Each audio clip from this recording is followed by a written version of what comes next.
자, 세 번째 이제 영양 지원 들어가죠. 영양 지원 보시면은 이거예요.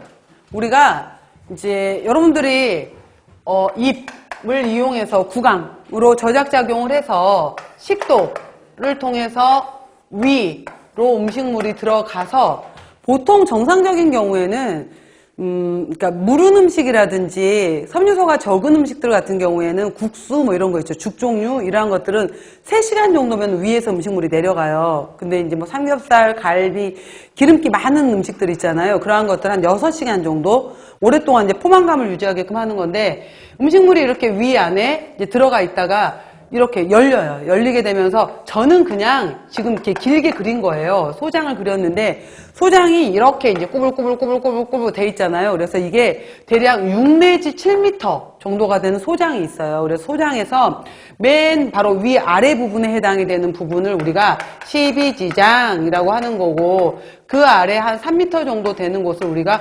공장이라고 하는 거고 맨 아래 부분에 해당이 되는 것을 회장이라고 해요. 그래서 12지장, 공장, 회장이 소장에 해당이 되는데 주로 소화흡수가 일어나는 곳은 공장하고 회장이에요. 실제 소화흡수가 많이 일어나는 곳은 공장, 회장에서 일어나요. 그 다음에 이렇게 있었을 때 생각해봐. 근데 여러분들이 우리가 일반적으로 먹는 방법은 내가 그냥 입으로 씹어서 드시는 거잖아요.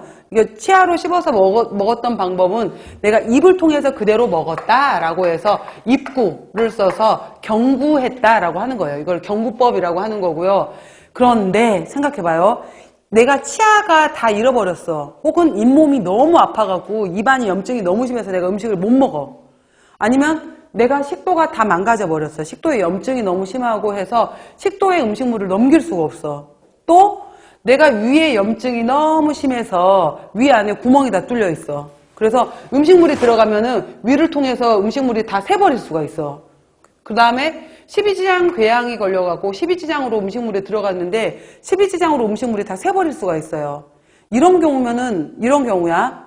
그 다음에 그런데 그럼에도 불구하고 공장하고 회장이 기능을 할 수가 있어. 라고 한다면 어떻게 해서든지 음식을 먹여라 이거예요. 근데 입을 통해서 먹을 수가 없잖아. 이 경우에 이제 우리가 보통 관을 사용하는 거예요. 그래서 우리가 콧줄 낀다 라고 표현을 하게 되는 건데 바로 이제 이거를 관을 사용했다라고 해서 경관급식법이라고 하고 튜브를 이용해서 음식을 넣어준다라고 해서 이거를 튜브 피딩법에서 TF법이라고 하는 거예요. 자, 들어봐요. 그랬을 때 관을 사용하는 방법 중에서 가장 대표적인 방법이 뭐냐면은 구멍을 이용해서 코에다 삽입을 해. 한쪽 코는 놔둬야 될 거 아니야. 숨 쉬어야 되니까. 그래서 코를 이용해서 관을 꽂아갖고 여기 위까지 떨어뜨려 주는 거예요. 이거를 비위법이라고 얘기를 하는 거예요. 근데 위가 뚫려 있네. 위에 궤양이 너무 심하네. 음식물이 다 새버릴 수가 있어. 우리 몸 안으로. 그럼 안 되잖아.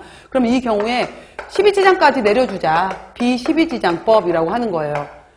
이것도 안 돼. 이 사람 12지장도 뚫려있네? 라고 한다면은 공장까지 내려주자. 이거를 비공장법이라고 하는 거예요. 근데 생각해봐요. 관이 콧구멍을 항상 막고 있다고 생각을 해봐. 얼마나 불편하겠어. 그리고 이제 이 콧구멍을 통해서 이 관이 항상 꽂혀 있다 보니까 목도 항상 걸려. 항상 이 관으로 인해서 이제 염증이 발생될 수가 있는 거예요. 그러느니 차라리 이 사람이 부득이하게 우리가 요즘은 웬만하면 개복 수술 안 하잖아요. 그래서 웬만하면 여러분들 복강경 수술이라고 들어봤죠. 복강경 수술을 하더라도 배꼽은 어차피 열려 있잖아. 배꼽 부위를 통해서 안으로 이렇게 삽입을 해서 그러니까 배꼽관으로 들어가서 여러 가지 수술을 하는 것을 복강경 수술법이라고 해요. 가능하면은 요즘은 배를 쫙 여는 수술을 개복이라고 하거든요. 열어버리는 수술을. 이 수술을 웬만하면 안 하려고 한단 말이에요. 근데 부득이하게 이 환자는 개복 수술을 해야 되는 환자였어. 그리고 오랫동안 이러한 장기를 이용하지 못할 것 같아. 그러면 열었을 때 관을 그냥 밖에서 껴주자. 연 김에 열어주자라고 해서 그냥 위쪽으로 관을 꽂아주는 방법을 우리가 위조루술이라고 해요.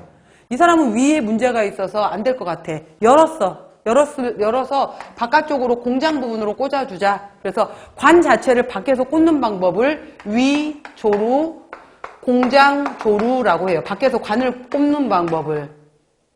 근데 위조루, 공장조루가 된 아까 제가 몸을 열어야 된다라고 했잖아요. 큰 수술이란 말이야. 그래서 요즘은 이렇게 안 한대. 요즘은 그리고 관이 코에 있는 것도 걸리적거리고 싫어.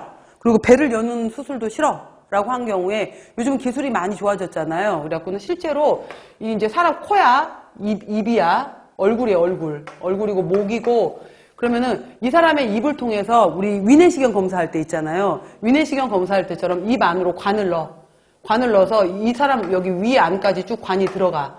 그 다음에 이 갈비뼈가 이렇게 나와 있을 거 아니야. 우리가 뼈 이렇게 안쪽으로 장기들이 들어있잖아요. 그랬을 때 이걸 이제 거울을 보면서 안에 이제 끝에 거울이 달려있겠지. 그러니까 안에 이제 넣어가면서 위에다 바람을 막 넣어. 그럼 위가 빵빵해질 거 아니야. 위가 빵빵해지면은 빵빵해진 이가 내 배 면적에 제일 가까이 올라올 거 아니에요. 그러면 뼈하고 뼈 사이에 해당이 되는 데를 바깥에서 관을 콕 찔러버리는 거예요.